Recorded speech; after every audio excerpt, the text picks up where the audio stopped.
Cette seconde plénière s'est tenue à Cayenne. L'un des principaux objectifs était de convenir de la manière de représenter le comité de vie local et de désigner les membres du CVL qui allaient le représenter au conseil d'administration. L'objectif était aussi de poursuivre l'interconnaissance entre les membres du CVL et avec les équipes du parc, de définir les manières de travailler ensemble et d'améliorer leur coopération. Les 6 groupes locaux étaient représentés à cette plénière avec 21 membres sur les 46 qui composent le CVL. Concernant la gouvernance, pour rappel, lors de la première plénière à Maripasoula, il avait été décidé de reporter la décision du choix des représentants pour apprendre à se connaître et pour réfléchir à la meilleure manière de représenter le CVL. Il avait aussi été décidé de constituer un groupe de travail avec des représentants de chaque groupe local pour réfléchir au mode de désignation. Ce groupe de travail gouvernance s'est réuni 2 fois. Une première fois le 6 avril en visioconférence. L'objectif était d'aborder les différentes manières de se faire représenter. Un intervenant extérieur, Christophe Baron, est aussi venu animer cette séance. Au bon endroit de la Guyane. Une deuxième réunion a eu lieu cette fois-ci en présentiel, le 23 avril. Ici, l'objectif était de travailler sur le rôle des membres du CVL, le rôle des représentants OCA et le rôle de membres d'un bureau. Les rôles et missions des représentants et coprésidents, c'est porter la voix du CVL lors des conseils d'administration qui votent principalement le budget et les gros projets au parc. Ça va être aussi d'animer les bureaux, de participer à l'organisation des plénières, de faire vivre un petit peu davantage les groupes locaux et d'identifier aussi les membres du CVL qui seraient plus à même de s'exprimer sur certains sujets. Suite à ce travail, cela leur a permis de choisir quel serait le mode d'organisation et de représentation le plus adapté pour le CVL et de convenir du mode de désignation à proposer à l'ensemble des membres.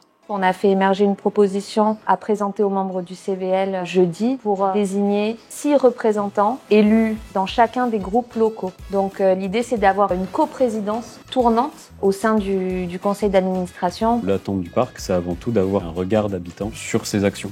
Ce qui est intéressant, c'est qu'en fait, on a une responsabilité qui est partagée. Déjà, c'est moins de pression. À me dire que si jamais j'étais élu président, j'étais censé représenter Camopi, Trois-Sauts, Maripasoula, Papaichton, le Haut-Maroni, Saül. Là, l'idée, c'est qu'au bout des 5 ans qui nous restent, on puisse, chacun de nous, être représentant du CVL au CA. Ça fait un peu une représentativité plus objective des territoires. Chaque CA, un coprésident pourra représenter le CVL et aura une voix au vote. Et 1 ou 2 autres coprésidents pourront participer au conseil d'administration sans droit de vote. Les représentants ont été choisis dans chaque groupe local via une élection sans candidat. Donc il y a une méthodologie bien particulière où d'abord on identifie le rôle et les missions de ces représentants, les compétences, les qualités nécessaires qui sont à posséder pour pouvoir remplir cette fonction. Et à partir de là, chaque groupe vote pour la personne qu'il estime le plus apte à remplir cette mission. Ça fait vraiment vivre finalement un peu la démocratie. Ça a permis de donner son avis, de dire le pourquoi du comment on choisissait cette personne-là et de pouvoir voter comme ça sans que ce soit anonyme. Ça m'a beaucoup plu. Ça permet aussi aux membres désignés d'entendre ce pourquoi on lui fait confiance. Du coup, ça permet plus d'implication, je pense, à terme. Ça permet vraiment de mieux adapter le choix des personnes par rapport aux attentes, donc d'être plus réaliste et puis en même temps d'éviter qu'il y ait simplement des personnes qui soient mises là un peu par hasard ou parce qu'elles estimaient que c'était leur place, mais vraiment de réfléchir autour des compétences et du travail à faire. L'élection a donc pu se faire ce 25 avril pendant la plénière pour le groupe local de Camopi. Karl Mann a été choisi. Pour le groupe local de Maripasoula, où c'est Fénélia Bienso qui a été choisi. Pour le groupe local de Saül, où c'est Étienne Plane qui a été choisi. Et pour le groupe local de Papaichton, où c'est Matrix Amayota qui a été désigné. À la fin du processus, le mode de désignation et les personnes désignées ont pu être présentées à la direction du parc et à la représentante de la préfecture au conseil d'administration du parc. Comment fonctionne ensuite le bureau, justement ? Tous ces échanges ont aussi montré que le rôle des membres du CVL était encore à mieux définir. Nous avons donc travaillé à préciser ce qu'était le rôle des membres et surtout ce qu'il n'était pas. On en est arrivé à la conclusion que le rôle du membre des CVL est de partager leur regard, qu'il soit positif ou négatif, sur les actions menées par le parc ou soutenues par le parc. Informer les agents quand ils ont connaissance de difficultés sur le territoire, difficultés sur lesquelles le parc peut agir. Participer autant que possible aux échanges proposés par le parc. Échanger des informations avec les autres membres du CVL. Comprendre progressivement les limites et domaines de compétences du parc amazonien. Et signaler aux agents du parc quand ils ne comprennent pas notre logique d'action.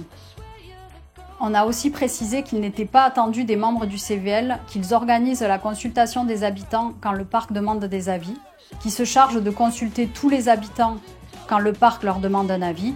Ils ne sont pas non plus chargés de recueillir régulièrement les demandes des habitants pour les partager au parc. Pour la consultation des avis, le parc considère que les membres du CVL ont été choisis car ils sont reconnus par les habitants pour leur engagement sur leur territoire. Et les membres du CVL peuvent donc se faire confiance pour partager leur vision pour le territoire et quand ils ne sont pas sûrs que leur avis est partagé par les habitants, ils peuvent, s'ils le souhaitent, consulter quelques habitants, mais cela reste à leur discrétion et à leur appréciation. Nous avons aussi rappelé que les membres du CVL ne sont pas des agents du parc, qu'ils ne sont pas là pour être des porte-parole du parc amazonien, ni pour soutenir nos actions à tout prix. On a aussi rappelé que les membres du CVL ne sont pas là pour faire la police ou signaler au parc si certaines réglementations ne sont pas respectées. Nous avons convenu avec les membres du CVL qu'il était important de clarifier ce rôle. Le parc a proposé de faire une petite plaquette qui pourrait repréciser cela pour pouvoir être partagée avec tous. Pour améliorer la coopération entre le parc et le CVL, plusieurs temps d'échange ont été organisés pour que les membres du CVL, les équipes de référents locaux du parc et les référents thématiques puissent apprendre à mieux savoir ce que faisaient les uns et les autres à partir de différents jeux qui ont été menés pendant toute la journée du mercredi. Au départ, j'étais un peu stressée. Des jeux qui brisent la glace dès l'entrée. Ça m'a permis de me libérer en fait et de me dire que et tout le monde est venu ici pour mes objectifs. Du coup, on a pu apprendre à connaître les uns et les autres et apprendre aussi des uns et des autres. Ce qui était intéressant et qui a fait un peu changer mon regard sur le parc, parce que peut-être que je partais avec des a priori, c'était de rencontrer les agents du parc pour échanger avec eux et de façon assez horizontale, parce que des fois c'est peut-être un peu descendant les échanges qu'on peut avoir. Tout le monde était au même niveau, c'était très appréciable. J'ai aimé la sincérité des membres qui font part de leurs doutes, de leurs réserves, de leurs critiques, de manière très respectueuse mais pas moins engagée. Il y avait des groupes qui réunissaient un peu tout le monde, des personnes de différents bassins de vie. Quand on parle de nos problématiques, comment ça se passe dans nos communes, on voit bien que c'est presque pareil. Le fait qu'on a une cause en commun, ça fait qu'on se sent plus proche et avoir cette solidarité d'essayer de trouver des solutions. Tout le monde avait son rôle, il y avait beaucoup d'ambiance. On ne s'est pas ennuyé du tout. Si un jour je veux réanimer une réunion, ça donne envie de recommencer comme le monsieur l'a fait. C'était excellent. Merci. Pour améliorer la coopération, nous avons tous convenu différentes actions à mettre en place. Prendre l'habitude de dire ce qui va et ce qui ne va pas. Définir plus précisément les types de sujets sur lesquels les membres du CVL doivent être consultés, échanger spontanément entre membres du CVL et agents du parc, et organiser des réunions régulières des groupes locaux avec des moments conviviaux. On a aussi pas mal travaillé avec les collègues référents locaux du CVL sur la manière dont nous on pourrait mieux coopérer avec les membres. Donc en parlant des différentes réunions locales qu'on pourrait mettre en place. Donc essayer de les solliciter à la fois régulièrement pour que ça ait du sens, qu'ils soient toujours connectés au projet qu'on mène, qu'ils soient véritablement actifs, à la fois pas trop parce qu'ils sont bénévoles et que le but c'est pas de les surcharger de travail. Les rôles des coprésidents et des membres du bureau ont été validés par tous et enrichis en séance. On a aussi convenu que les coprésidents seraient les membres du bureau du comité de vie locale. Le rôle de ces membres du bureau est de préparer avec les équipes du parc les ordres du jour des séances plénières du CVL et de discuter un peu de manière générale aussi le fonctionnement du CVL pour pouvoir l'adapter si nécessaire.